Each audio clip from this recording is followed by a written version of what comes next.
कैसे हो मेरे सुपरस्टार्स, मेरे वॉरियर्स। स्वागत है आपका वापस से दोबारा से एक नई वीडियो के अंदर। This is your mentor, your guide Kunal this side. तो बच्चों, आपने बहुत ज्यादा डिमांड किया था लाइव मैराथन्स के दौरान कि सर एक वीडियो यहाँ पे डाल दो important boxes, pictures, books and authors का। तो बच्चा आपके लिए पेश खिदमत है वही वाला वीडियो।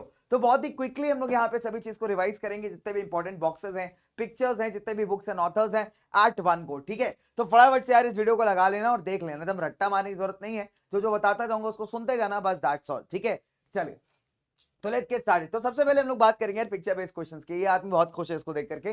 ठीक है, चलो तो आगे बात करते हैं। Let's have the pen. भैया पेन का आगे अपना फटाफट से आओ देख लेते हैं। अरे यार आगे बढ़ गई तो चलो वापस आओ भाई, चलो वापस आओ। चलो तो बच्चे पेन सेलेक्ट कर लेते हैं, ये होता रहता है, ये कभी कभी हो जाता है। ठीक है, चलो तो क्वेश्चन नंबर 1 कहता है identify the title of the given image as painted by the French artist. French artist कौन है बेटा? फ्रेडरिक सोरो। 1848 का प्रिंट है और इसका टाइटल क्या था? The dream of worldwide and democratic nations, democratic republic, the pact between the nations. ठीक है, चलिए आगे बात करते हैं। How can it be sent the vision in the given image did not exist. देखो ऑब्वियस सी बात है, यहाँ पे जिन देशों को डेमोक्रेटिक और सोशल रिपब्लिक दिखाया गया है, इस टाइम पे ऐसा कुछ एग्जिस्ट करता नहीं था। ठीक है, तो 1848 के अंदर अगर आपको याद होगा दोस्तों, जो जर्मन्स ने ट्राई किया था यूनाइट करने का, बट वो फेल हो गए थे। तो एज अ रिजल्ट अगर आप देखोगे तो आपको क्या लिखना पड़ेगा कि यहाँ पे कि most parts of Europe were under autocratic monarchies. इसलिए जैसा दिखाया गया है वैसे रियलिटी में एग्जिस्ट नहीं करता, तभी इसकी विजन को यूटोपिया कहा गया। यूटोपिया का मतलब होता है कोई भी ऐसा ड्रीम जो बहुत रियल में एग्जिस्ट करने का बहुत इसका चांसेस बहुत कम हो। ठीक है, चलिए the given image displays Europe after which important event. तो बच्चे अगर आप देखोगे तो ये बेसिकली वियना कांग्रेस 1815 के बाद का मैप है आपके बुक के अंदर। ठीक है, तो वियना कांग्रेस आपको याद ही होता है कि हुआ था वियना के अंदर 1815 में। ऑब्जेक्टिव बहुत क्लियर था इसका कि नेपोलियन द्वारा दिए गए जितने भी चेंजेस थे उनको वापस से अंडू कर देना। ठीक है, 4 Britain powers, Britain, Russia, Austria, Russia बच्चे यहाँ पे इन्वॉल्व थे। आगे बढ़ते हैं। Who among the following hosted the event as denoted by the image। तो आप जैसे कि मैप देखेंगे आपको पता है कि वियना कांग्रेस का मैप है। ठीक है, उसके बाद का यूरोप का मैप है। तो उसको होस्ट किसने किया था दोस्तों? होस्ट किया था ड्यूक मेटरनिच ने। ठीक है, चलिए अगला सवाल देखो। क्वेश्चन सामने पेपर में भी आया था, दो तरीके से क्वेश्चन पूछ सकता है कि पहला तो ये तो कौन सी बैटल को सिग्निफाई करता है, और दूसरा आपसे पूछ सकता है कि जो लेटर्स यहाँ बाहर निकल रहे हैं दोस्तों ये क्या सिग्निफाई करते हैं। तो ये सिग्निफाई करते हैं टेरिटरीज को जो नेपोलियन ने इस वॉर में लॉस्ट किए थे। तो करेक्ट आंसर है बैटल ऑफ लिप्जिग, साल है 1813। और बेसिकली हम बात कर रहे हैं उन टेरिटरीज की जो कि नेपोलियन ने यहाँ पे लूज किए थे। ठीक है, तो दो क्वेश्चन इस सेम इमेज से बन सकते हैं, तो बेटा इसको याद रखिएगा। अगला सवाल, identify the German painter related to the given image. ठीक है, तो ये बेसिकली बच्चे ट्री लिबर्टी का जो ट्री है, लिबर्टी वाला पेड़ है, उसको डिनोट करते हुए इमेज बनाई गई। बेसिकली इसका मतलब ये है कि जो फ्रेंच आर्मीज है आप देखोगे इधर लोगों के साथ छेड़छाड़ कर रहे हैं, अंटिया अंटिया छेड़ रहे हैं यहाँ पे। हाँ रियलिटी है भाई, आप देखो इमेज के अंदर दिया हुआ है चीज। ठीक है, तो उसके बाद जो है एक तरफ तो ये सब कांड कर रहे हैं, दूसरी तरफ ये पेड़ लगा रहे हैं जिसमें लिखा हुआ है लिबर्टी, फ्रीडम वगैरह ये सब आइडियाज। ठीक है, इसको कहते हैं एक नंबर का हिपोक्रेसी। तो ये जर्मन पेंटर थे कार्ल कास्पर फ्रिट्ज, जिन्होंने पूरा पेंटिंग जो है यहाँ पे बनाया हुआ था। ठीक है, the given image refers to censorship impose by regime setup in Europe. चलिए आपको बताना है कि किस टाइप की रेजिम सेटअप हुई थी। तो देखो आपको याद होगा तो ऑटोक्रेटिक रेजिम्स थी दोस्तों, ऑटोक्रेटिक मोनार्कीज 1815 के अंदर यूरोप के अंदर सेटअप हुई थी। और जो ऑब्वियसली बात है क्रिटिसिज्म बर्दाश्त नहीं करती थी, तो ये चीजें क्या किया करते थे? सेंसर कर दिया करते थे। ठीक है, अगला सवाल दोस्त, the given image refers to the founding of a secret society by Mazzini in 1833। आपको यहाँ पे आइडेंटिफाई करना है दोस्तों कि कौन सी सीक्रेट सोसाइटी है। अगर आप ऑप्शंस देखें तो ऑप्शन से आपको क्लियर हो जाएगा कि आंसर इसका यंग यूरोप होने वाला है, बिकॉज ये और ये इसने फाउंड नहीं की थी। यंग इटली की थी बट यंग इटालियाना नहीं की थी। तो कभी कभी ऐसे ऑप्शंस भी आ जाते हैं, तो एक बार ऑप्शंस पे ध्यान से नजर मारा करिए। ठीक है, बहुत इंपॉर्टेंट है, आपको आंसर यही मिल जाएगा। चलिए, the given image refers to the attempt of dash to form a nation state. तो देखिए फ्रैंकफर्ट पार्लियामेंट का इमेज है। दो क्वेश्चन बन सकता है कि क्या चीज सिग्निफाई कर रहा है फ्रैंकफर्ट पार्लियामेंट। तो यहाँ पे क्या हुआ था, मिडिल क्लास जर्मन्स ने ट्राई किया था जर्मनी को यूनाइट करने का, बट वो फेल कर गए थे। अगला सवाल, the given image shows the Italian states before unification after unification. Obviously बात है बच्चे, जुड़ा हुआ दिखाई दे रहा है तो आपको it is after unification.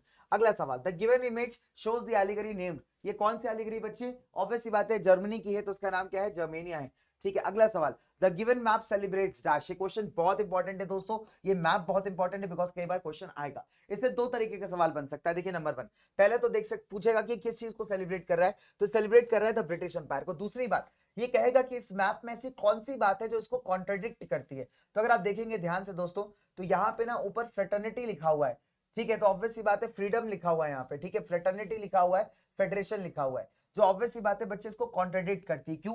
Because Britain क्या था, कॉलोनाइज क्या करता था सबको। तो फ्रीडम और ब्रदरहुड की बात तो यहाँ से खत्म हो जाती है ना। तो जो वर्ड है फ्रीडम एंड फ्रेटर्निटी इस पूरी इमेज को कॉन्ट्रडिक्ट करता है। ठीक है, चलिए आगे बढ़ते हैं। The given image is related to an event that force Gandhi to take back non cooperation. बेटा किसका कौन सा इवेंट था ये? चौरी चौरा इंसिडेंट। कहां हुआ था? गोरखपुर उत्तर प्रदेश के अंदर, जिसके बाद नॉन कॉपरेशन कुछ टाइम में कॉल ऑफ हो गया था। The given image of Bharat माता किसने पेंट किया था इसको? अवनींद्रनाथ टैगोर ने दोस्तों। कब किया था? जब स्वदेशी मूवमेंट चल रहा था पार्टीशन ऑफ बंगाल के बाद, उससे इंस्पायर होकर के। ठीक है, चलिए अगला सवाल। The given image is a form of book, is from a book printed in 868 AD। तो आपको पता है 868 AD में सबसे कौन सी पुरानी बुक है जापानीज वाली? बेटा अपनी डायमंड सूत्र। तो ये पेज किसका था? डायमंड सूत्रा का था। क्वेश्चन अच्छा है आपका। ठीक है, अगला सवाल। Identify the impact of the given image on the people of France. अब अगर आप देखोगे तो यहाँ पे एक तरफ तो है जो राजा है मस्त ठुमके लगा के नाच रहा है, इधर आप देखोगे है ना जबरदस्त वाला, ठीक। और यहाँ पे जो है एक आम आदमी सफर कर रहा है। तो ऑब्वियस सी बात है, इससे क्या हुआ दोस्तों कि हमारा जो लोग थे ना वो क्या हो गए बच्चे, यहाँ पे एकदम हॉस्टाइल हो गए टुवर्ड्स मोनार्की। उनको ये लगने लगा कि राजा सभी मजे ले रहा है और हम लोग सभी सफर कर रहे हैं। अगला सवाल। Identify the author of the book as given in the image. तो बच्चे यहाँ पे जो किताब दी गई है उसका छोटा सा पन्ना आप देखो, मैन्युस्क्रिप्ट है एक तरीके से। ठीक है, तो ये आपकी बेटा गीत गोविंद, और गीत गोविंद के ऑथर कौन है बेटा? यहाँ पे जयदेव। ठीक है, identify the painter of the given image. तो बच्चे यहाँ पे जो पेंटर है कौन है बेटा? ये राजा रवि वर्मा। तो राजा रवि वर्मा ने अगर आप देखोगे तो ऐसे कई सारे पेंटिंग्स यहाँ पे रिलीज किए थे, खासकर जब इंडिया में प्रिंटिंग प्रेस काफी बढ़ गया। आगे चलते हैं। The given image discusses the fear of the gender roles getting reversed. Identify the underlying cause behind the fear of the painter. देखो बहुत सिंपल सी बात है, यहाँ पे जितने भी ऐसे वुडकट्स आपको दिखेंगे तो यहाँ पे पेंटर का या इलस्ट्रेटर का जो आप कहोगे सबसे बड़ा फियर था वो यही था कि अगर महिलाओं को आप एजुकेट करते हैं तो महिलाएं क्या करेंगी? जमाने का रिवर्स कर देंगे रोल। फॉर एग्जाम्पल यहाँ पे दिखाया गया कि अंकल जो है टुनटुना बजा रहे हैं, तुझे देखा तो ये जाना सनम, है ना, प्यार होता है दीवाना सनम। और अगर आप देखोगे तो आंटी जो है मस्त हुक्का पी रही, कह रहे हाँ बढ़िया बजा रहे हो और बजाओ। ठीक है, चलो अब अगर आप देखोगे तो करेक्ट आंसर है that is educating the women. और इसी से जो आपका ये पेंटर है काफी ज्यादा डर के बैठा हुआ है। ठीक है, चलिए आगे बात करते हैं। Identify the given soil in the mix. अब क्रैक्स पड़े हुए हैं दोस्तों, तो आपको पता है क्रैक्स कौन से सॉइल में पड़ते हैं? करेक्ट आंसर आपका रेगुड सॉइल, या फिर इसको आप ब्लैक सॉइल कह सकते हो। तो काली सी दिख भी रही है, साथ ही साथ इसमें क्रैक्स पड़े हुए हैं, तो करेक्ट आंसर इज रेगुर मिट्टी या फिर black soil. A student named Chimkandi wants to witness the soil given in the image. Dry और येलो कलर की आपको दिख रही होगी, रेड टू ब्राउन कलर की आपको दिख रही होगी। तो ऐसी ड्राई सॉइल कहाँ मिलती है बच्चों? आपको राजस्थान में देखने को मिल सकती है एरिड सॉइल। ठीक है, तो इस टाइप के क्वेश्चन भी आप एक्सपेक्ट कर सकते हो। आगे बात करते हैं। Identify the type of erosion. तो आपने क्या पढ़ा था? जब क्ले सॉइल्स के अंदर पानी ऐसे बड़ी बड़ी गैप्स बना देता है, चैनल्स बना देता है, इसको हम कहते हैं गली, और इरोजन कहलाता है आपका गली इरोजन। अगला सवाल दोस्तों, identify the place associated with the national struggle. तो ऑब्वियस सी बात है दोस्तों, अगर आप यहाँ पे स्टेट पहचान पा रहे हो तो दिस इज पंजाब। पंजाब के अमृतसर में क्या हुआ था दोस्त? यहाँ पे जलियांवाला बाग का इंसिडेंट। ठीक है, तो करेक्ट आंसर क्या है? Correct answer Amritsar. अगला सवाल। Identify the place where the Congress session of September 1920 took place. सितंबर 1920 के सेशन कहां हुआ था बच्चे? ये हुआ था आपका कलकत्ता के अंदर। तो करेक्ट आंसर क्या होना चाहिए? करेक्ट आंसर होना चाहिए आपका कलकत्ता, ऑप्शन नंबर सी। चलो, identify the place where non cooperation was called off. कहां नॉन कॉपरेशन कॉल ऑफ हुआ था दोस्तों? ऑब्वियस सी बात है चौरी चौरा इंसिडेंट के पास। तो ये है आपका चौरी चौरा, गोरखपुर, उत्तर प्रदेश।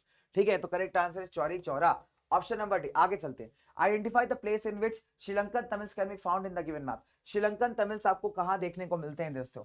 ठीक है, श्रीलंकन तमिल्स आपके कौन से हैं? ऑरेंज कलर के हैं थोड़े से। ठीक है, और ऑरेंज कलर आपको कहां दिख रहा है? ऊपर की तरफ, यानी जाफना वाले इलाके में। ये क्वेश्चन बढ़िया अगर आया तो मजेदार आ जाएगा। ठीक है, तो option number Jaffna is the correct answer दोस्तों। Given cartoon refers to the problems of facing in running the dash. तो आपको याद है कि क्लासेस में पढ़ाया था बेटा आपको कि जर्मन इंजीनियरिंग का फाइन एग्जांपल करके मजाक बनाया गया। यहाँ पे बेसिकली दो स्टीयरिंग का मतलब है ग्रैंड कोएलिशन सरकार, जहां पे दो ऐसी पार्टीज मिलकर देश चला रही हैं जिनकी आपस में बिल्कुल नहीं बनती। तो बेसिकली किसको रिफर करता है? द ग्रैंड कोएलिशन गवर्नमेंट को। अगला सवाल। Identify the political leaders in the given cartoon. तो दोस्तों यहाँ पे आपको पुतिन भैया दिख रहे होंगे और यहाँ पे यूएस के बुश दिख रहे होंगे। तो अगर आप देखोगे तो this is Vladimir Putin and George W Bush. तो option number A is the correct answer. अगला सवाल। गिवन कार्टून किस बारे में रिफर करता है? देखिए पावर ऑफ द स्टेट्स है, खाना सा बन रहा है एक तरीके से, और बेचारे स्टेट्स ऐसे कटोरा लेके खड़े हुए। तो बेसिकली किसके बारे में रिफर कर रहा है? Sharing of powers between central and the state. जो कि 1990 से पहले बहुत हालत खराब थी, उसके बाद थोड़ी चीजें ठीक हुई। The given cartoons related to dash. अगर आप देखोगे यहाँ पे सब अंकल लोग खड़े हुए हैं, बेचारी कांटी यहाँ पे विमेन बिल लेकर के खड़ी हुई है। तो ऑब्वियसली बात है कार्टून किसको रिफर करता है? आपके विमेन रिजर्वेशन बिल को। ठीक है, सो ऑप्शन नंबर बी के साथ जाएंगे। Let's come to the next question. अब अगला सवाल आप देखोगे तो ये बेटा यहाँ पे कुर्सी और सभी धर्म के सिंबल है। दैट मींस किसको सिंबलाइज कर रहा होगा? ये सिंबलाइज कर रहा है आपके सेक्युलरिज्म को। ठीक है, चलिए। Identify the political leader and his country from the given image. Basically अगर आपको याद हो तो एसी मिलान करके एक फुटबॉल क्लब है, उसको एक बंदा ओन करता है, एक बिजनेस टाइकून है बहुत तगड़ा, और मीडिया कंट्रोल करता है। तो बेसिकली बच्चा है कौन है बच्चे? ये आपका Bertoloni the PM of the Italy, right. तो ये इसका कार्टून है। बहुत ही इंपॉर्टेंट क्वेश्चन है, बढ़िया क्वेश्चन। अगर ये क्वेश्चन आएगा बच्चे आइडेंटिफिकेशन के लिए तो आप समझ जाएगा। अगर आपसे ऑल्टरनेटिव पूछता है कि ये क्या सिग्निफाई कर रहा है, तो आप समझ जाएगा इसने मीडिया को बिल्कुल कंट्रोल किया हुआ है। तो इस तरीके से, जिस तरीके से चाहेगा उस तरीके से चीजें वर्क करेंगी। ठीक है, चलिए now let's we have done with lot of pictures. अभी जितनी बाकी पिक्चर्स मैं आपको और बताऊंगा। फिलहाल आ जाते हैं इंपॉर्टेंट बॉक्सेस पे। Let's come to nationalism in Europe. ठीक है, तो नेशनलिज्म इन यूरोप का सबसे पहला बॉक्स है, दैट इज अर्नेस्ट रेनान का व्हाट इज अ नेशन। अब इससे देखिए केस बेस्ड स्टडीज बनने के चांसेस हैं काफी ज्यादा। ठीक है, ये किसी न किसी सेट में कभी ना कभी पूछ लिया जाता है। तो एक लेक्चर दिया था यहाँ पे अर्नेस्ट रेनान ने, the university of Sorbonne 1882। Ernest Renan कौन है? नंबर 1, पहला क्वेश्चन, फ्रेंच फिलोसफर है। ठीक है, तो अगर आप देखोगे तो इनके लेक्चर को एक ऐसे के फॉर्म में लिखा गया, उसका नाम था व्हाट इज अ नेशन। इस ऐसे में रेनान जो है ना, नोशन, जो आइडिया ऑफ द नेशन है, जो बाकी लोग कहते हैं कि नेशन किससे बनता है, इक्वल अमाउंट ऑफ रेस से, लैंग्वेज से, कॉमन कल्चर से, उसको क्रिटिसाइज करते हैं। तो यहाँ पे आइडियोलॉजी समझ में आ गई आपको। दूसरी बात, इनका मानना है कि नेशन किसका कल्मिनेशन, कल्मिनेशन मतलब होता है एक तरीके से फाइनल रिजल्ट। तो किसका फाइनल रिजल्ट है? एक लॉन्ग पास्ट का, जहां पे लोगों ने सेक्रीफाइस किया हो, लोगों का डिवोशन रहा हो, एक हीरोइक पास्ट रहा हो। ठीक है, और अगर आप देखोगे तो लोगों की कॉमन ग्लोरीज रही हो, साथ में मिलकर कुछ अचीव किया हो पुराने टाइम में, और अभी भी मिलकर के आगे कुछ बढ़िया करना चाहते हो। ठीक है, नेशन का जो एग्जिस्टेंस है डेली प्लेबिसाइट है। प्लेबिसाइट का मतलब होता है डेली लोगों से पूछना कि क्या करना चाहिए, क्या नहीं करना चाहिए। तो प्लेबिसाइट का मतलब होता है डायरेक्ट वोट, क्या आप एक्सेप्ट करोगे या रिजेक्ट करो किसी चीज को। ठीक है, तो डेली यहाँ पे लोगों के साथ डिस्कशन होना चाहिए, राइट, लोगों के साथ कंसल्ट होना चाहिए। A nation never has any real interest in annexing या holding on to a country against itself। कोई भी जो रियल नेशन स्टेट होगा, ये कहते हैं किसी दूसरी कंट्री को उसके मर्जी के खिलाफ कभी भी एनेक्स या फिर नहीं, अपने साथ नहीं मिलाएगा, राइट। और existence of Nations is a good thing, important भी है। इसके एग्जिस्टेंस से क्या होता है, लोगों को लिबर्टी वगैरह, फ्रीडम वगैरह ग्रांट रहता है। तो आपसे दो चीज के क्वेश्चन पूछेगा कि नंबर 1, हु वाज अर्नेस्ट रेनान, इसके ऐसे को आप कैसे टाइटल करते हैं, तीसरा इसका आइडिया क्या है नेशन का। ठीक है, तो ये 3 क्वेश्चन आपको यहाँ पे बनते दिखते हैं। ठीक है, अगला सवाल बच्चों, question number source number B, economists began to think in terms of the national economy। They talked of how the nation could develop and what economic measures could help force this nation together। Friedrich List professor थे economics के, university of this thing Tubingen in Germany में। तो उन्होंने कुछ बात लिखी थी ज़ोल्वेरिन के बारे में। देखो ये क्वेश्चन बोर्ड्स में आया हुआ है, बोर्ड्स में इसी को बेस बना के सवाल पूछा था, इकोनॉमिक यूनिफिकेशन ऑफ जर्मनी बताइए कैसा हुआ। ठीक है, तो आप याद रखिएगा कि इकोनॉमिस्ट ने जब एक बार ज़ोल्वेरिन फॉर्म हुआ, उसके बाद यहाँ पे सोचना स्टार्ट किया कि कैसे जो है अपन ये पूरे जर्मन स्टेट्स को यहाँ पे बाइंड कर सकते हैं।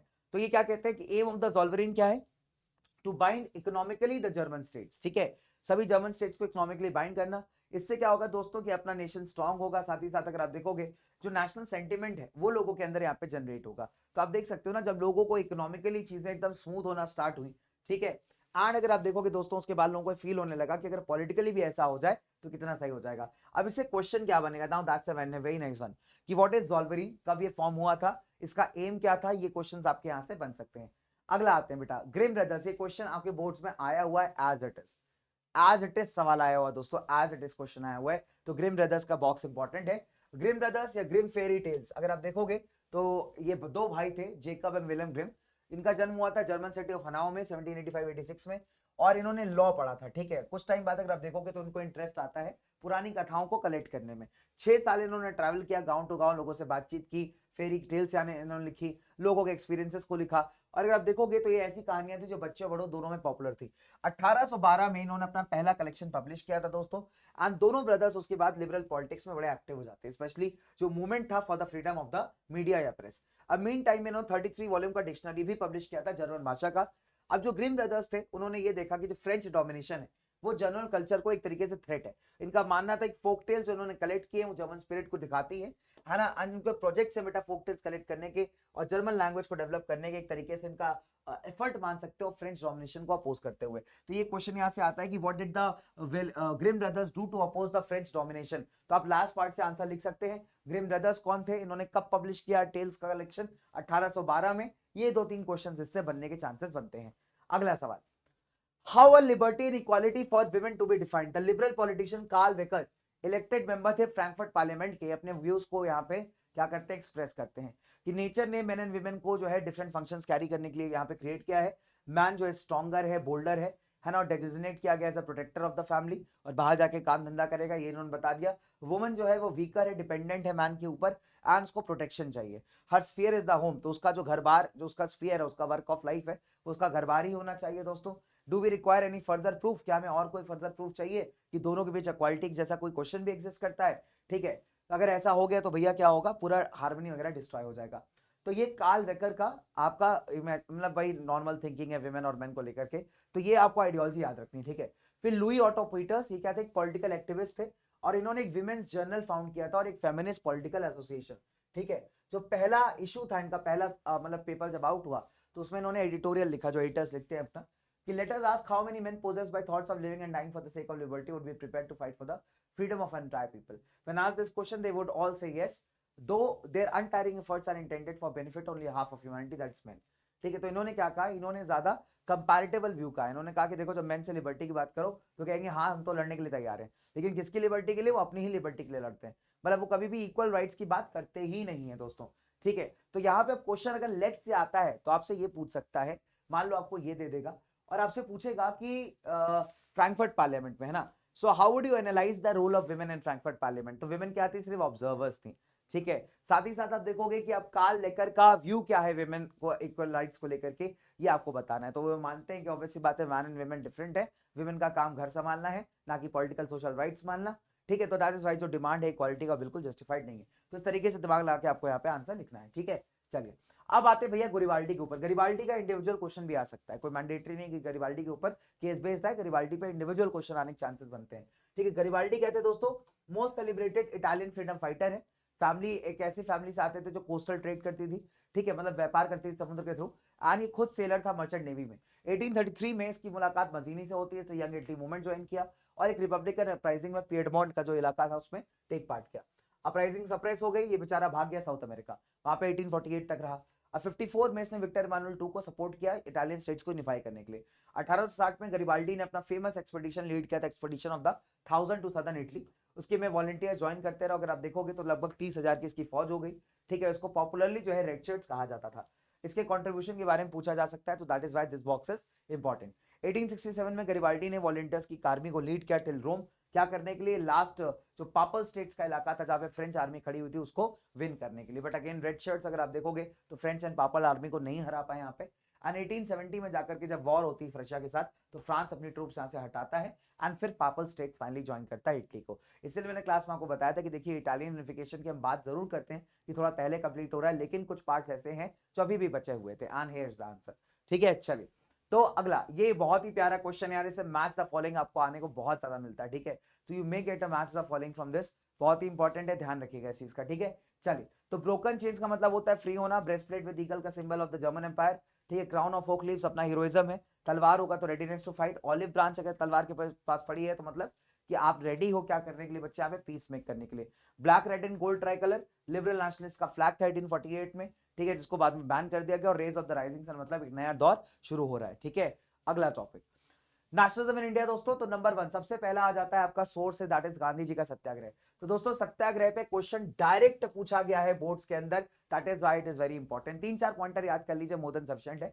सत्याग्रह क्या है यार दोस्तों, पैसिव रेजिस्टेंस नहीं है, ना ही वेपन ऑफ द वीक है, बिकॉज जो इंसान को यूज करता है वो वीक हो ही नहीं सकता। सत्याग्रह कोई फिजिकल फोर्स नहीं है, सत्याग्रह किसी का बुरा नहीं चाहता, ठीक है। और साथ ही साथ सत्याग्रह क्या है बेटा, प्योर सोल फोर्स है, सच्चाई इसका जो है सब्सटेंस है।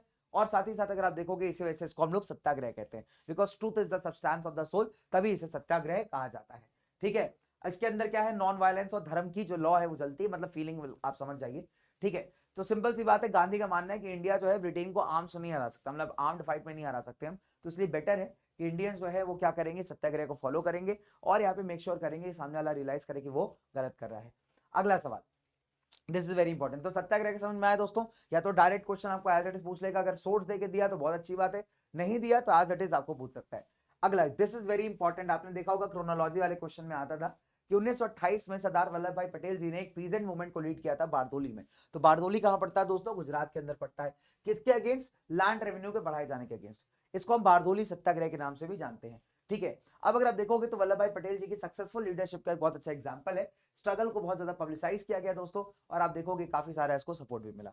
तो एक तो बारदोली सत्याग्रह कौन लीड किया था, सरदार वल्लभ भाई पटेल जी, कब हुआ था, साल 1928 के अंदर, ठीक है। ये साल इंपॉर्टेंट है बिकॉज इसी साल जो है साइमन कमीशन भी भारत आया था। अब साइमन कमीशन से रिलेटेड एक और इवेंट है कि लाला लाजपत राय, लाला जी जो है हमारे बहुत ही जबरदस्त लीडर थे दोस्तों, तो ये प्रोटेस्ट कर रहे थे लाहौर के अंदर बेसिकली पीसफुल तरीके से, और इन पर लाठी चलती है, और लाठी चलने के बाद इनके सर पे चोट लगती है, कुछ टाइम बाद इनकी डेथ हो जाती है। So we lost Lala Lajpat Rai in which event, that is Simon commission के प्रोटेस्ट के दौरान, ठीक है। चलिए अगला सवाल, इंडिपेंडेंस डे प्लेज यार 26 जनवरी 1930, बहुत ही प्यारा क्वेश्चन है, as it is case study I है आपके बोर्ड एग्जाम में, एज इट इज दोस्तों। ठीक है, तो क्वेश्चन पूछा गया था कि फ्रीडम इनएलिएनेबल क्यों है, तो आपको बताना है दोस्तों कि सभी लोगों का अधिकार है फ्रीडम, हर एक इंसान जिसने मेहनत किया उसका यहाँ पे हक बनता है कि अपनी फ्रीडम को यहाँ पे पाके रहे। ठीक है, इंडिया को क्या करना चाहिए, सिंपल सी बात है, इंडिया को ब्रिटिश सरकार से सभी कनेक्शन तोड़ करके तुरंत फ्री हो जाना चाहिए। ये क्यों इंपॉर्टेंट है प्लेज, बिकॉज आप देखोगे पहली बार जो है इंडिया ने क्या किया था, पूर्ण स्वराज का रेजोल्यूशन रखा था। देखिए 1929 के लाहौर सेशन से पहले ना कांग्रेस हाफ हार्टेड इंडिपेंडेंस चाहती थी, कांग्रेस भी नहीं चाहती थी कि भैया ब्रिटिशर इंडिया छोड़ करके जाए, उनको डोमिनियन स्टेटस चाहिए था, मतलब तुम लोग बाकी सब संभालो, हमें छोटी सरकार दे दो, हम वही चलाएंगे, वही खुशी में रहेंगे। 1929 का लाहौर सेशन कांग्रेस का, देखो कि जवाहरलाल नेहरू जिसको लीड कर रहे थे, पहली बार ऐसा होता है जब पूर्ण स्वराज का डिमांड यहाँ पे उठाया जाता है, that is complete independence. Is that clear guys? चलिए अब आता है बच्चे अपना एक बहुत ही छोटा सा पैराग्राफ है ना, जिसको कोई भी यहाँ पे वैल्यू नहीं करता, but it's a very very nice paragraph, मेरे दिल के बहुत करीब है। क्यों बताता हूँ आपको, to the altar of this revolution we have brought our youth as sense.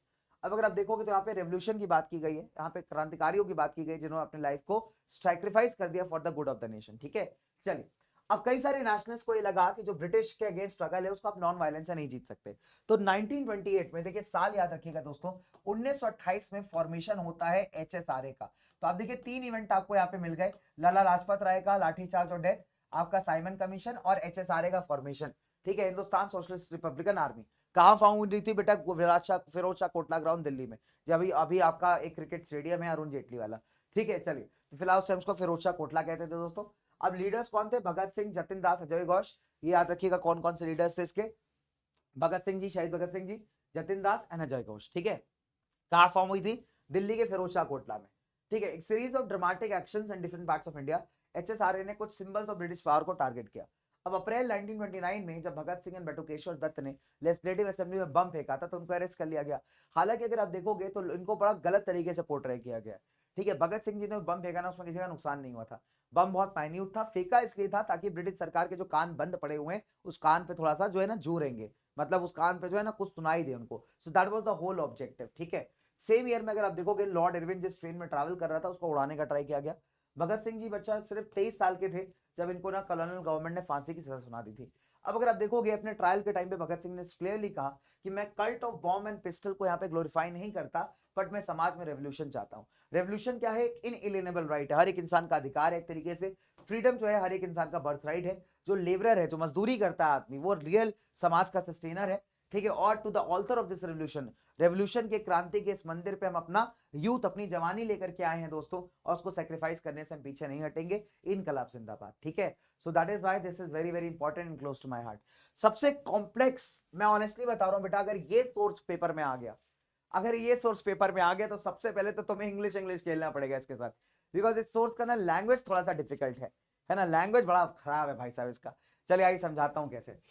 ठीक है, तो उम्मीद मतलब मैं भी यही प्रे करता हूँ हमेशा बच्चों से कि ये सोर्स यार आपको नहीं मिलना चाहिए पेपर में, बिकॉज आपके लैंग्वेज के साथ दिक्कत करेगा ये। ठीक है, तो आओ समझते हैं, थोड़ा सा कम्युनल चीजों को लेकर के है, तो ये बहुत सिंपल है, समझिएगा इसको। साल 1930 की बात है, सर मोहम्मद इकबाल प्रेसिडेंट थे मुस्लिम मुस्लिम लीग के, तो उन्होंने कहा कि देखिए सेपरेट इलेक्टोरेट्स क्यों जरूरी है मुस्लिम्स के लिए, बिकॉज इनका मानना था कि मुस्लिम क्या है, माइनॉरिटी है, और माइनॉरिटी के पॉलिटिकल इंटरेस्ट को यहाँ पे कोई सुनेगा नहीं, इसलिए सेपरेट इलेक्टोरेट मैंडेटरी है। इनका स्टेटमेंट अगर आप देखोगे तो यहाँ पे पाकिस्तान की डिमांड को जस्टिफाई करता है दोस्तों, तो आके आने वाले सालों में आपको दिख जाती है अगले 10 सालों के अंदर। ठीक है, ये कहता है कि I have no hesitation declaring that is the principle that the Indian Muslim is entitled to full and free development on the lines of his own culture and tradition in his own Indian homeland is recognized as the basis of permanent communal settlement. He will be ready to stake his all for the freedom of India. अब इसका मतलब समझना, इन्होंने कहा कि अगर हमारे जो देश का मुसलमान है इंडिया के अंदर, ठीक है, अगर उसको अपने हिसाब से जिंदगी जीने का मौका मिलता है इस देश के लिए, ठीक है, जिस हिसाब से वो चलना चाहते हैं अपने रूल्स एंड रेगुलेशंस के हिसाब से, तो डेफिनेट सी बात है हर एक इंसान अपनी जान की बाजी लगा देगा देश की आजादी के लिए। The principle that each group is entitled to free development on its own lines is not inspired by feeling of communalism. साथ में ये भी कहते हैं कि इसका मतलब ये नहीं कि हम कम्युनल फीलिंग रख रहे हैं, हम इसलिए कह रहे हैं कि हमको अपने हिसाब से जीने दो, अपने हिसाब से काम करने दो, अपने हिसाब से रूल्स बनाने दो, बिकॉज हम कम्युनल फील करते नहीं, ऐसा नहीं है। ये कहते हैं community which is inspired by the feeling of ill will towards other communities is low and ignoble. ठीक है, तो जो कम्युनिटी किसी और के लिए खराब भावना रखती है वो बेकार कम्युनिटी है। I entertain the highest respect for the custom, laws and religions of other communities. ठीक है, it is my duty according to the teachings of Quran even to defend their places of worship if need be. Yet I love the communal group which is the source of life and behavior and which has formed me what I am saying by giving me its religion, its literature, its thought. कुल मिला के बात कहते हैं कि भाई मैं दूसरे लोगों को भी सम्मान करता हूँ, रिस्पेक्ट करता हूँ, उनके रिलीजियस प्लेसेस को भी रिस्पेक्ट करता हूँ, जरूरत पड़ी तो ऑब्वियस बात है उसको प्रोटेक्ट करने के लिए भी आगे उतरूंगा। लेकिन कुल मिलाकर के मुझे अपने धर्म से थोड़ा सा ज्यादा प्यार है। तो कम्युनलिज्म के बारे में कहते हैं, it's higher respect is indispensable the form of harmonious. ठीक है, चलो। The units of Indian society at not territorial as in European countries, the principle of European democracy can not be applied to India without recognising the fact of communal groups. तो कहते हैं जैसे European countries के अंदर democracy चलता है वैसे India में आप नहीं लगा सकते, बिकॉज इंडिया में बहुत सारे रिलीजियस ग्रुप्स हैं और सभी का अपना अपना डिमांड्स है। The Hindu thinks कि separate electorate जो है contrary है to the spirit of nationalism because he understands the word nation to mean a kind of universal amalgamation in which no communal entity or to retain its private individuality। अब कहने का मतलब ये है दोस्तों कि देखिए जो हमारे हिंदू भाई बहन है उनको लगता है कि सेपरेट इलेक्टोरेट्स का डिमांड कम्युनल डिमांड है। सेपरेट इलेक्टोरेट्स का मतलब होता है कि जहां पे खड़े होने वाला भी पर्सन सेम कम्युनिटी का है और वोटर भी सेम कम्युनिटी के है। ठीक है, तो ये कहते हैं कि इनके हिसाब से नेशन का मतलब ये है कि सभी लोग एक ही कम्युनिटी का हिस्सा है, एक ही उसका पार्ट है और एक ही लॉ को फॉलो करना चाहिए और किसी का इंडिविजुअल कुछ एस्पेक्ट नहीं हो सकता।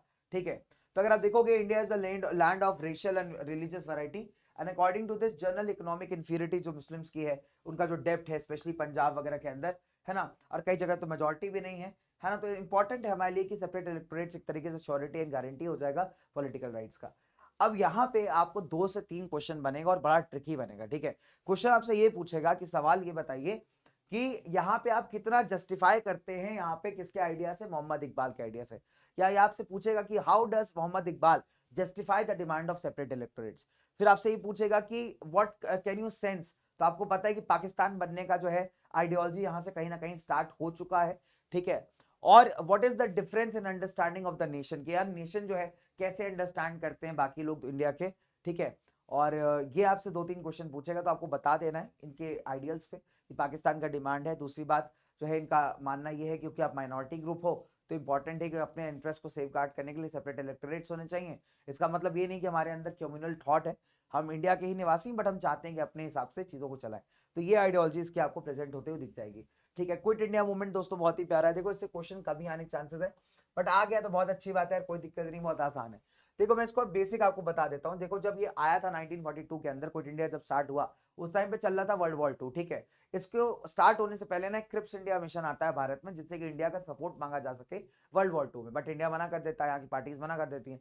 अब क्या होता है दोस्तों कि भारत के अंदर आप देखोगे तो ब्रिटिशर्स मौजूद थे इस टाइम पे। ठीक है, और जापान जो था अपना एशिया के अंदर तगड़ा पकड़ बना के बैठा हुआ था, और जापान और ब्रिटेन एनिमी थे दोनों।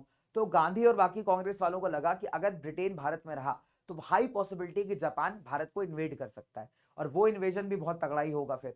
तो इससे बेटर है कि ब्रिटेन को यहाँ से भगा दिया जाए सो दैट ये थ्रेट अपनी यहाँ पे टल जाए। और तभी आप देखोगे जब क्रिप्स मिशन फेल हो जाता है वर्ल्ड वॉर 2 के बाद जो है, गांधी यहाँ पे कांग्रेस वर्किंग कमेटी बुलाते हैं, कहते हैं कि भाई अब तो कंप्लीट विड्रॉल का डिमांड करना पड़ेगा। ठीक है, वर्धा में 14 जुलाई 1942 को मीटिंग होती है और हिस्टोरिक क्विट इंडिया रेजोल्यूशन को यहाँ पे पास कर दिया जाता है कि इमीडिएट पावर को ट्रांसफर करो और भारत छोड़ के चले जाओ। अगस्त 8 1942 बॉम्बे के अंदर एक ऑल इंडिया कांग्रेस कमेटी क्या करती है बच्चे, इस रेजोल्यूशन को फाइनली पास आउट करके जो है कॉल करती है नॉन वायलेंट स्ट्रगल का, और गांधी स्पीच देते हैं बेटा यहाँ पे डू और डाई की। ग्वालियर अटैक मैदान के अंदर काम मतलब ये पूरा हुआ था, इसके नाम पे एक अगस्त क्रांति राजधानी भी चलती है, बहुत जबरदस्त। ठीक है, चलिए अब अगर आप देखोगे कॉल फॉर क्विट इंडिया इतना तगड़ा था कि जो आपकी गवर्नमेंट मशीनरी थी बिल्कुल हॉल्ट पे आ गई थी, लोगों ने हड़ताल, स्लोगन, डेमोन्स्ट्रेशन सब यहाँ पे किया। ठीक है, एक तगड़ा मास मूवमेंट था जिसमें लगभग सभी तरीके के लोग पार्टिसिपेट किए थे।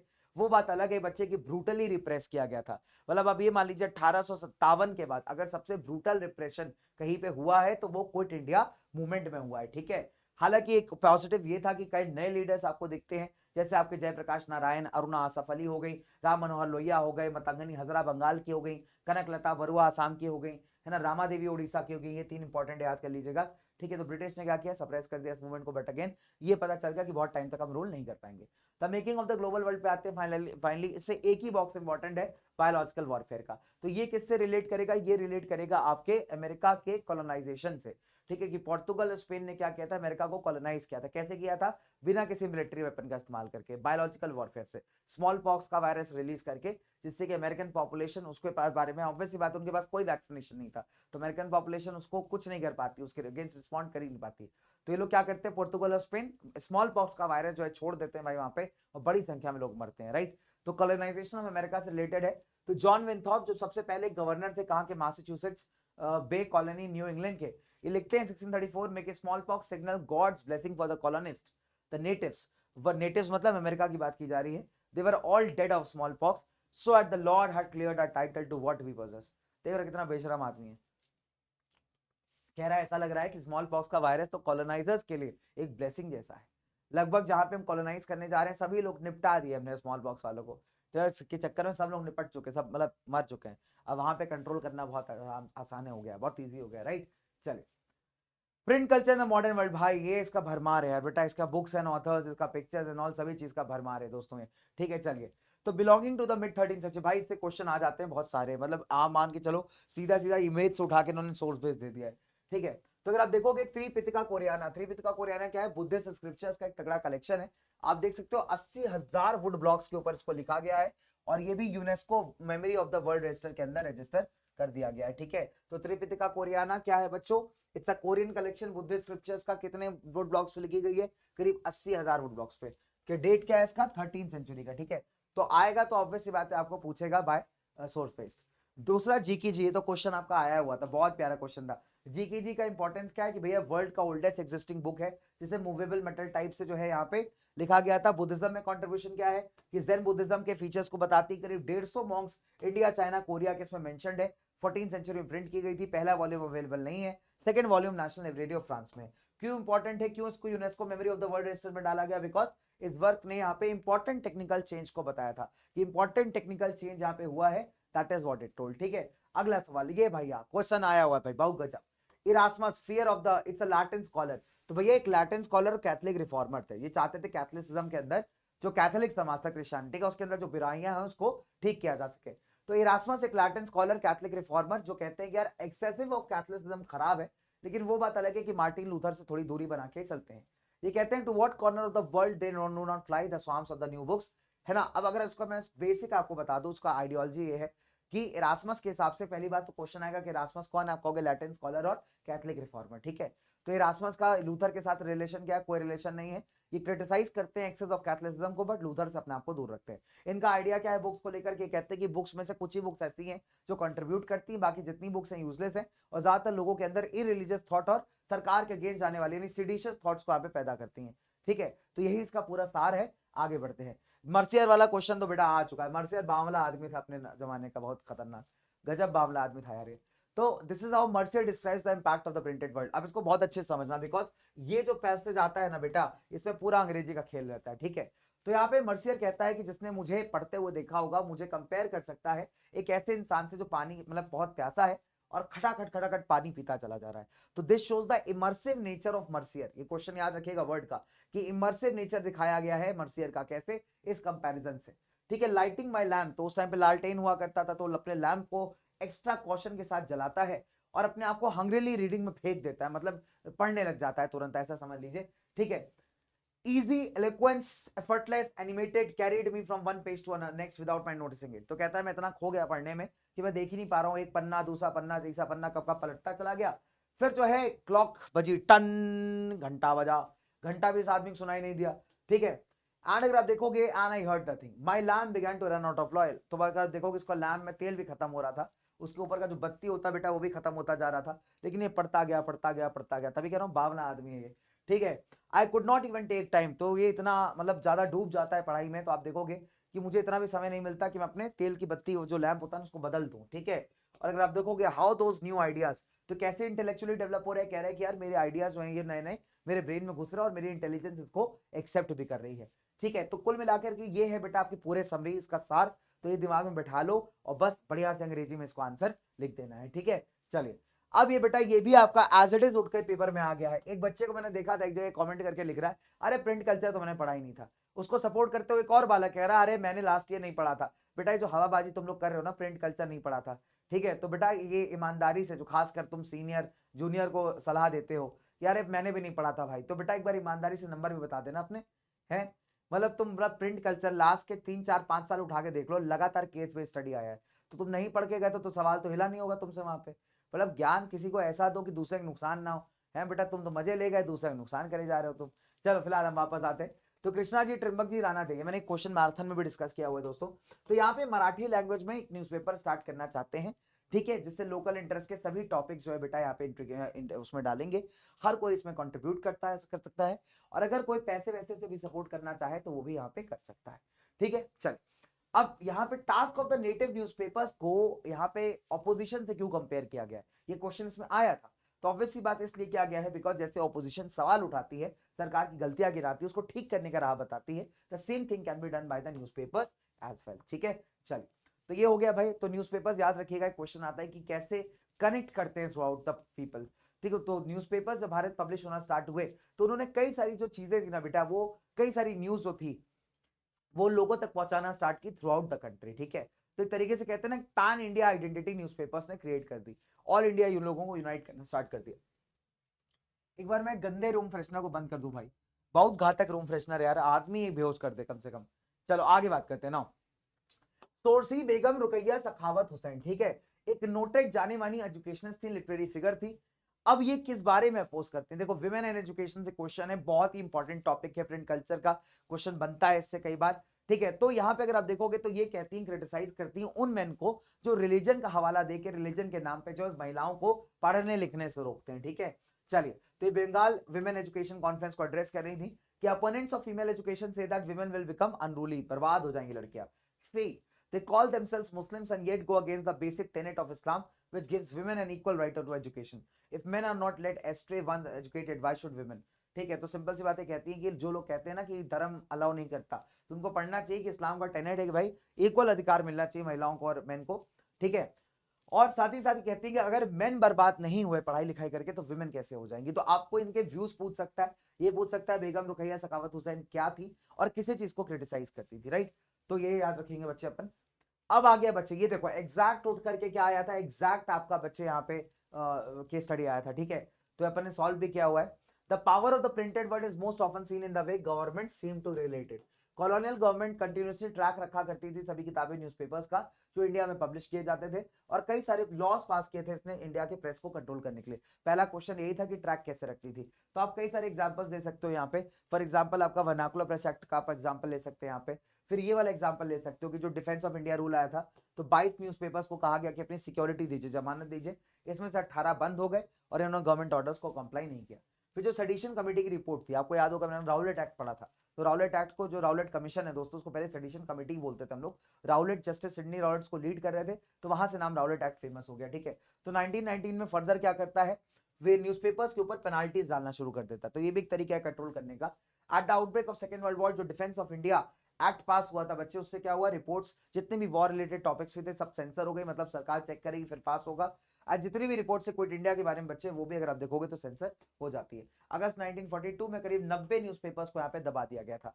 तो आपसे यही पूछेगा कि किस तरीके से जो मीडिया है वो इंपैक्ट हुआ था कॉलोनियल लॉज से, तो आप कह दीजिएगा फ्रीडम ऑफ मीडिया खत्म कर दिया गया था, सप्रेस कर दिया गया था। एग्जाम्पल लास्ट वाला आप ले सकते हैं। ठीक है, चलिए so these are the major major boxes guys. ठीक है, अब फटाफट से आ जाते हैं, तो हिस्ट्री वाला पार्ट खत्म हो गया। डेवलपमेंट में कुछ इंपॉर्टेंट टेबल्स वेबल्स उसको देख लेते हैं। तो देखो अगर ये कंपैरेटिव स्टडी आपको देगा तो टेबल आपको देगा, इसके टर्म्स याद कर लीजिएगा, इन्फेंट मोर्टालिटी, लिटरेसी और नेट अटेंडेंस। ठीक है, इन्फेंट मोर्टालिटी आपको पता ही है कि मान लीजिए अगर 1000 बच्चा बॉर्न हुआ तो कितना बच्चा ऐसा जो 1 साल से पहले की एज में मर गया। तो लेट्स से अगर फॉर एग्जांपल हरियाणा में 1000 बच्चा पैदा होता है तो 30 बच्चा ऐसा है बेटा यहाँ पे जो 1 साल कंप्लीट करने से पहले ही मर जाता है। अब क्वेश्चन क्या पूछेगा आपसे, क्वेश्चन पूछेगा कि what does the IMR rate of Haryana tell about it.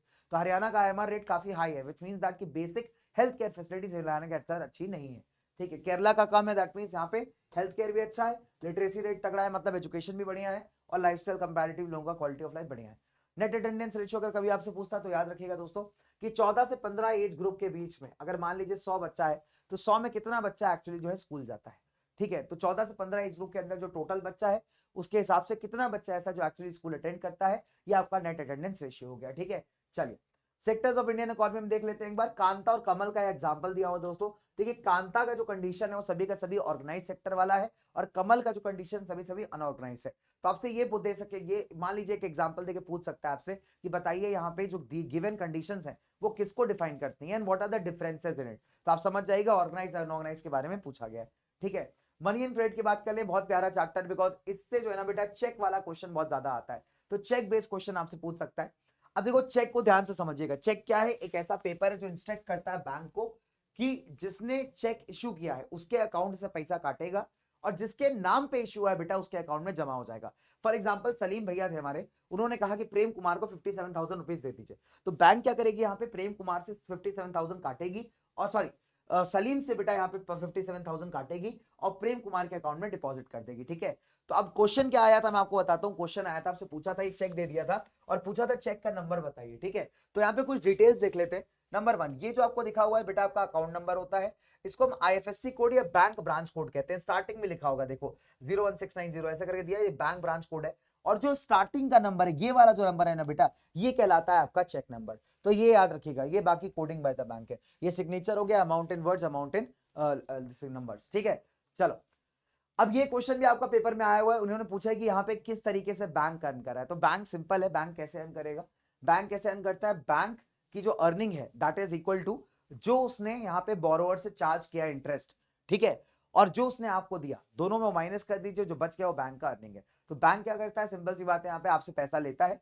आपको बदले में 1-2% इंटरेस्ट देता है। ठीक है, और फिर जो टोटल डिपॉजिट्स होते हैं उसी से वो क्या करता है, लोन एक्टिविटीज करता है, यानी लोन वगैरह देता है। पर जिसको लोन देता है उससे ज्यादा इंटरेस्ट लेता है, मान लीजिए 13%, 14%। और यही का जो दोनों का सब्ट्रैक्शन होता है दोस्तों, आपको 2 दिया, इनसे 13% लिया, 13 माइनस 2 कितना हुआ, 11, राइट। तो 11% जो बचा आपका वो बैंक का नेट प्रॉफिट है। ठीक है, चलिए कृषक कॉपरेटिव्स, यार बड़ा प्यारा क्वेश्चन है यहाँ पे। ठीक है, आपसे हो सकता है अगर मान लीजिए आपको केस स्टडी में आ गया तो आपको पूछेगा व्हाट इज अ कॉपरेटिव, कौन से सेक्टर लोन का ये एग्जांपल है, तो आप कहेंगे साहब फॉर्मल सेक्टर लोन का एग्जांपल है। ठीक है, चलिए कितने मेंबर्स हैं इनके अंदर, इस टाइप से क्वेश्चन आपको पूछ सकता है। तो बैंक के अलावा जो बाकी चीप क्रेडिट सोर्सेज है बेटा वो क्या है, आपके कॉपरेटिव सोसाइटीज। तो जो मेंबर्स हैं कॉपरेटिव्स के, वो क्या करते हैं, अपने सभी रिसोर्सेज इकट्ठा करते हैं यहाँ पे। ठीक है, एंड कॉपरेटिव कोई भी बना सकता है, वर्कर्स हो गए, आपके वीवर्स हो गए, आपके फार्मर्स हो गए। ठीक है, जैसे कृषक कॉपरेटिव है, तो सोनपुर का एक गांव है दोस्तों, इसका केस स्टडी आपका दिया हुआ है यहाँ पे, बट उससे एक्चुअली क्वेश्चन नहीं आता। तो सोनपुर एक गांव है, उससे थोड़ी दूर आप देखोगे कृषक कॉपरेटिव जो है, वहां पे 2300 मेंबर्स हैं इसके जो मतलब कॉपरेटिव के। ठीक है, तो ये क्या करता है, कृषक कॉपरेटिव वाला 2300 मेंबर्स है ना, इन्होंने मिलकर के कॉपरेटिव बनाया है। ये सभी अपने रिसोर्सेज को इकट्ठा करते हैं दोस्तों। ठीक है, अब इन डिपॉजिट्स को कोलैटरल यूज करके कॉपरेटिव क्या करता है, बैंक से लोन ले लेता है। फिर इन फंड से हम लोग क्या करते हैं, जो मेंबर्स हैं उनको अलग अलग जरूरतों के लिए लोन देते हैं। एक बार लोन रीपे हो जाता है तो फिर साइकिल रिपीट हो जाती है।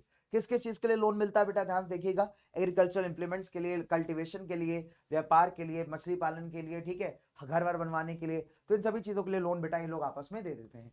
ठीक है, अब who gets what, now this is a very nice question guys, आपको पाई चार्ट देके पूछ सकता है। तो देखो फॉर्मल इनफॉर्मल पूछा गया, नीले वाला फॉर्मल है, ऑरेंज वाला इनफॉर्मल है। तो पुअर हाउस होल्ड्स में अगर आप देखोगे तो कौन डोमिनेट कर रहा है अभी भी, इनफॉर्मल सेक्टर। फॉर्मल ग्रोथ किया है but informal is dominating. House holds इनके पास थोड़े एसेट्स है, थोड़े मतलब कोलैटरल जिसको रखा जा सकता है, तो उसमें आप देखोगे फॉर्मल सेक्टर लीड कर रहा है 62% से।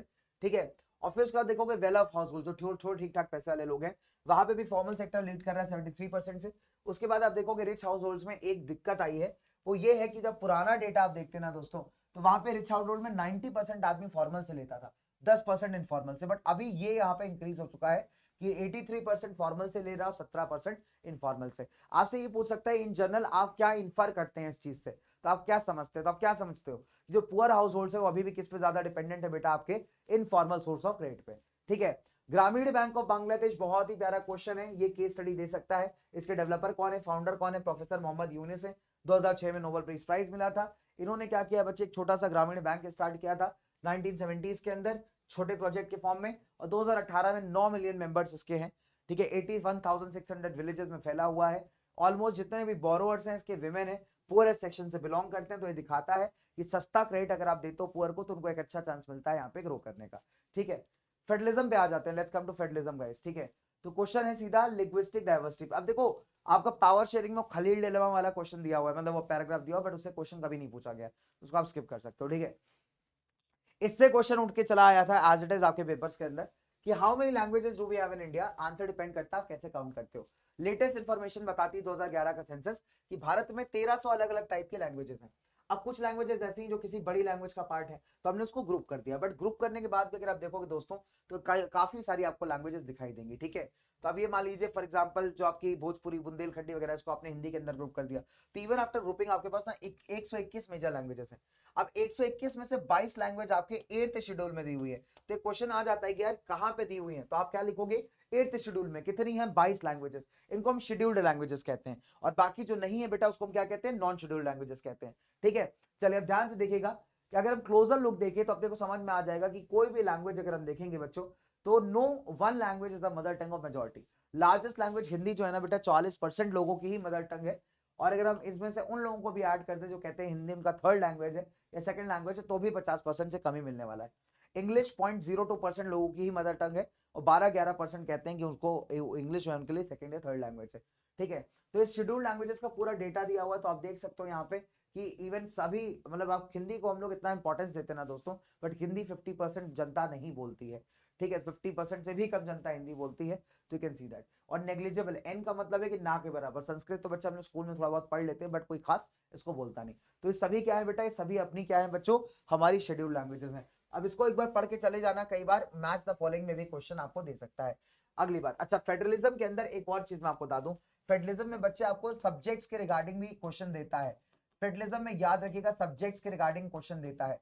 तो आपके जितने भी नेशनल इंपॉर्टेंट के सब्जेक्ट है, नेशनल इंपॉर्टेंस वाले, वो सभी यूनियन में आ जाते हैं दोस्तों।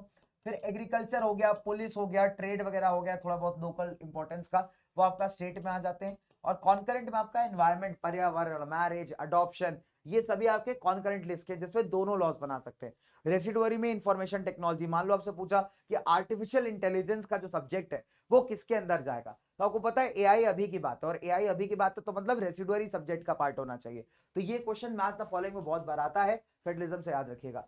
ठीक है, experiment in Brazil, rare question है बट फिर भी डिस्कस कर लेता हूं। A city called Porto Alegre in Brazil, इन्होंने एक्स्ट्राऑर्डिनरी एक्सपेरिमेंट कैरी आउट किया। ठीक है, combining decentralisation with participative democracy, मतलब लोग इन्वॉल्व होंगे। ठीक है, सिटी ने क्या किया, एक पैरेलल ऑर्गेनाइजेशन बनाया म्युनिसिपल काउंसिल के साथ साथ। इसमें लोकल लोग ना रियल डिसीजन ले सकते हैं अपने शहर के लिए। 13 लाख लोग इसमें इन्वॉल्व हुए अगर आप देखोगे। बजट डिसाइड किया गया, सिटी को डिवाइड कर लिया गया सेक्टर्स के अंदर, जिसे आप वार्ड्स कह सकते हैं। हर एक सेक्टर का मीटिंग था, जैसे ग्राम सभा का होता है ना, हर एक इंसान जो उसमें रह रहा है पार्टिसिपेट कर सकता था। ठीक है, सब मीटिंग्स यहाँ पे डिस्कस किए जाते थे जो कि पूरे सिटी को इफेक्ट करते हैं, ऐसे इश्यूज को। Any citizen of the city participate कर सकता है मीटिंग्स में। जो बजट था सिटी का डिस्कस किया जाता था, प्रपोजल्स आगे रखे जाते थे म्युनिसिपल कॉर्पोरेशन को फाइनल डिसीजन लेने के लिए। तो करीब 20,000 लोगों ने, अगर आप देखोगे, पार्टिसिपेट किया इस एक्सरसाइज के अंदर। तो ये मेथड इंश्योर करता है कि मनी जो है सिर्फ रिच लोगों के लिए ही स्पेंड नहीं हो रहा, बल्कि सबके लिए हो रहा है। अगर आप देखोगे तो बसेस अभी पुअर कॉलोनीज के अंदर भी जाती हैं, पहले से अमीर इलाकों में जाया करती थी। क्वेश्चन कहता है कि ऐसा सिमिलर एक्सपेरिमेंट थोड़ा थोड़ा केरला में भी हुआ है, जहाँ पे ऑर्डिनरी लोगों ने पार्टिसिपेट किया, बट क्या ओवरऑल अपन कर सकते हैं ऐसा? The answer is no. Why? India is representative democracy because India की पॉपुलेशन बहुत ज्यादा है। आप छोटे लेवल्स पे हो सकता है कुछ कम्युनिटीज ऐसे बना पाओ, बट ओवरऑल कंट्री लेवल पे करना, पैरेलली सरकार चलाना, इट्स नॉट पॉसिबल, राइट? तो एक अच्छा एक्सपेरिमेंट है, बट प्रैक्टिकल यूजेज इसका बहुत अलग है। Perils of running a coalition government, मान लीजिए आपका ये डायग्राम है, आप ये फोटो आ जाती है, तो कोएलिशन गवर्नमेंट बनाने के डेंजर क्या है? देखिए, कोएलिशन गवर्नमेंट में ना पीएम बहुत वीक हो जाता है। प्रधानमंत्री जो होता है ना बेटा, अगर उसका पार्टी मेजोरिटी में है तो ऑब्वियसली बात है वो दम खम के दम दम चौड़ा होकर के चलेगा। लेकिन कोएलिशन में अगर बाकी पार्टियों की मदद से सरकार बनी है, तो डर हमेशा यही रहता है कि एक भी कोएलिशन पार्टनर नाराज हो गया तो सरकार गिर जाएगी। ठीक है, जेंडर रीजन कास्ट पे आ जाते हैं फटाफट से, लेट्स मूव फर्दर। देखो, जेंडर रीजन कास्ट के अंदर दोस्तों याद रखिएगा, नंबर 1, सबसे पहली बात, ये आपका चाइल्ड सेक्स रेशियो का ग्राफ है। तो यहाँ पे आपसे ये पूछ सकता है कि कौन से स्टेट्स, आपको एक ग्राफ दे देगा, आपको पूछेगा कि कौन से स्टेट्स में चाइल्ड सेक्स रेशियो जो है आपका बहुत ज्यादा कम जा चुका है। ठीक है, तो बिलो 875 वाला ना एक्सट्रीम लाइट कलर का है, तो पंजाब, हरियाणा, इधर कश्मीर वाला साइड पे आप देखोगे बहुत हालात खराब है। ठीक है, सो दिस इज बिलो 875। थोड़ा येलो वाला जो है अगर आप देखोगे तो राजस्थान, गुजरात, अगर महाराष्ट्र की बात करें तो 876 से 900 के बीच में, कि मतलब मान लीजिए for example female child sex ratio की बात हो रही है कि अगर 100 लड़का है तो उसके मुकाबले में जो है 876 से 900 के बीच में लड़के हैं। सबसे बेस्ट कौन सा है? केरला, छत्तीसगढ़, वेस्ट बंगाल, मेघालय, आसाम, अरुणाचल, सिक्किम, मिजोरम, त्रिपुरा। तो ये बेटा आपके क्या है सबसे best in times of child sex ratio. तो ये ग्राफ एक बार अच्छे से देख लीजिएगा। विमेन का पार्टिसिपेशन नेशनल पार्लियामेंट्स के अंदर, तो क्वेश्चन पूछ सकता है आपसे कि according to this graph Indian participation कैसा है विमेन का इंडियन लेजिस्लेचर के अंदर, तो आप कहोगे it is beyond the world average. World average 24 है, और यार हमारा पार्टिसिपेशन इससे भी बहुत ज्यादा कम है। ठीक है, तो we need to work upon this. अब इसमें आपसे एक और क्वेश्चन पूछ सकता है कि इसको इंप्रूव करने के लिए सरकार ने कुछ कदम उठाया क्या, तो आप कहोगे जी हाँ, नारी शक्ति वंदन अधिनियम एक्ट पास हुआ है 2023 में, जो 33% रिजर्वेशन देगा महिलाओं को इन द लेजिस्लेटिव बॉडीज, मतलब दैट मींस आपका लोकसभा, राज्यसभा, मतलब राज्यसभा तो इंडायरेक्टली अटेंडेड, आप ऐसा समझ लीजिए पार्लियामेंट के अंदर 33% रिजर्वेशन, प्लस स्टेट असेंबलीज के अंदर, प्लस दिल्ली असेंबली में। ठीक है, चलिए, social and religious diversity of India. देखिए, सेंसस ऑफ भारत का जो है, भारत का सेंसस बताता है कि religion of each and every Indian after every 10 years. जो इंसान सेंसस फिल करता है, ऑब्वियसली बात है घर घर जाकर सब डेटा वेटा कलेक्ट करता है, तो पाई चार्ट आपको बता रहा है कि भारत में 6 मेजर रिलीजियस कम्युनिटीज कौन कौन सी हैं दोस्तों, ठीक है, किसका कितना पॉपुलेशन है। अगर परसेंटेज टर्म्स में आप देखोगे तो हिंदू, जैन, क्रिश्चियंस की जो पॉपुलेशन डिक्लाइन हुई है 61 से, और मुस्लिम, सिख, बुद्धिस्ट पॉपुलेशन इंक्रीज हुई है साइडली, ठीक है। एक कॉमन इंप्रेशन है कि जो प्रपोर्शन ऑफ द मुस्लिम है कंट्री के अंदर, वो यहाँ पे बाकी रिलीजियस कम्युनिटीज को ओवरटेक करेगा, बट ऐसा नहीं है दोस्तों, ठीक है। एक्सपर्ट एस्टिमेट्स मानते हैं कि जो प्राइम मिनिस्टर की हाई लेवल कमेटी थी, इसको सच्चर कमेटी कहते हैं दोस्तों, उन्होंने ये कहा कि जो नंबर है मुस्लिम्स का एक्सपेक्टेड हो सकता है कि थोड़ा सा बढ़ जाए, बट ओनली 3 to 4% ही बढ़ेगा अगले 50 साल के अंदर, ठीक है। इट प्रूव्स दैट कि ओवरऑल टर्म्स में जो पॉपुलेशन है अपनी बैलेंस रहने वाली है। चलिए, अब अगर आप देखोगे तो अगर हम कास्ट से डिस्कस करें इसको, तो अपन अभी तक हमने रिलीजन देखा, अब इसको कास्ट से अगर डिस्कस किया जाए तो सेंसस ऑफ इंडिया काउंट करता है दो इंपॉर्टेंट ग्रुप्स, एससी और एसटी, दोनों ब्रॉड ग्रुप्स अगर आप देखोगे तो उसके अंदर hundreds of caste and tribes आ जाते हैं, ठीक है, जिनका ऑफिशियल शेड्यूल में नाम दिया हो गया बच्चे, ठीक है। द शेड्यूल कास्ट जिनको आप दलित्स कहते हैं, अगर आप देखोगे पहले इनको आउटकास्ट माना जाता था, आदिवासी जो एसटीज होते हैं अपने, 2011 में एससी जो थे बेटा 60.6% थे और एसटी अपने 8.6% थे। सेंसस अगर आप देखोगे ओबीसी को अभी काउंट यहाँ पे नहीं करता है। सो ये आपका हो गए रिलीजियस ग्रुप्स। तो 2011 के सेंसस में हिंदू 79.8%, मुस्लिम 14.2, क्रिश्चियनिटी 2.3, सिखिज्म 1.7 और बाकी मिलाकर के 2%, बुद्धिस्ट 0.7, जैन 0.4, बाकी रिलीजन एंड 0.7, रिलीजन जिन्होंने नहीं बताया 0.2। आगे बढ़ते कास्ट इनइक्वालिटी। तो अगर आप देखोगे दोस्तों तो कास्ट इनइक्वालिटी, यहाँ पे एक बात समझ में आती है आपको कि कास्ट एक इंपॉर्टेंट सोर्स है इकोनॉमिक इनइक्वालिटी का, बिकॉज पिछले कुछ सालों में जो अनटचेबल्स या दलित थे बेटा, उनके पास ना जमीन थी, ना जॉब था, ना एजुकेशन था, ठीक है, और इसी वजह से अगर आप देखो काफी पीछे रह गए। तो जो रिलेशनशिप है कास्ट और इकोनॉमिक स्टेटस के बीच में अभी काफी बदला है। अभी अगर आप देखोगे तो हर कास्ट में आपको जो है ना बहुत ज्यादा अमीर और बहुत ज्यादा गरीब मिल जाएंगे। तो अगर आप देखोगे 20-30 साल पहले पॉसिबल नहीं था, है ना। इनफैक्ट आप ये मान लीजिए कि जो लोअर कास्ट होते थे उसमें अमीर आदमी ढूंढना बहुत मुश्किल होता था, ठीक है। इसको आप एनएसएसओ के जो सैंपल सर्वे उससे आप देख सकते हैं। जो एवरेज इकोनॉमिक स्टेटस है, ठीक है, क्या मंथली एक्सपेंडिचर आप कितना करते हैं, कास्ट ग्रुप्स का स्टिल ओल्ड हायरार्की को फॉलो करता है। तो अपर कास्ट थोड़ा ज्यादा बेहतर है, दलित एंड आदिवासी का हालत थोड़ा अभी भी खराब है, ठीक है। हर एक कास्ट में देखो पुअर भी है और गरीब भी है और अमीर भी है, नो डाउट, बट अगर आप एससी एसटी का डेटा देखेंगे तो वहां पे थोड़ा सा नंबर ज्यादा है, ठीक है। चलो, अब अगर आप देखोगे तो यहाँ पे डेटा दिया हुआ है आपका 1999 से 2000 के बीच में, हालांकि बहुत पुराना डेटा है यार, 25 साल पुराना data, this needs to be updated. 25 साल पुराना डेटा अगर आप देखोगे तो आपको सबसे ज्यादा इफेक्टेड कौन सा दिखाई देगा दोस्तों, अपर कास्ट के अंदर भी, मतलब सबसे ज्यादा इफेक्टेड अगर आपको दिखाई देगा तो वो आपकी schedule tribes and schedule caste है, ठीक है। चलिए, जो बिलो पॉवर्टी लाइन आपके रहते हैं, ठीक। चलिए, अब वोट बैंक के क्वेश्चन लेट से वहां पे आ जाता है, तो व्हाट डज इट सिंप्लीफाई करता है कास्ट वोट बैंक, कि कोई कास्ट हो सकता है जो किसी पर्टिकुलर नेता को काफी वोट करता हो, बट अगेन इसमें प्रॉब्लम ये है कि सभी लोग उस कास्ट के जरूरी नहीं कि नेता को वोट करें, ठीक है। पॉपुलर पार्टिसिपेशन, यार this is a very nice question, ये क्वेश्चन आता है कई बार।